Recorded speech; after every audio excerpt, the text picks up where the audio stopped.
మార్కెట్లో ఐఫోన్ అంటే మహా క్రేజ్ ఉంది. ఇటీవలే యాపిల్ సంస్థ ఐఫోన్ 6 ప్లస్ 2 మోడళ్లను అత్యంత నాజుగ్గా విడుదల చేసింది. ఈ ఫోన్లపై వినియోగదారుల నుంచి విమర్శలు వస్తున్నాయి.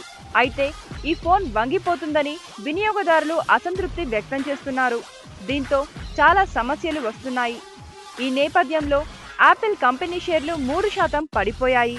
తాజాగా వీటిపై యాపిల్ కంపెనీ స్పందించింది.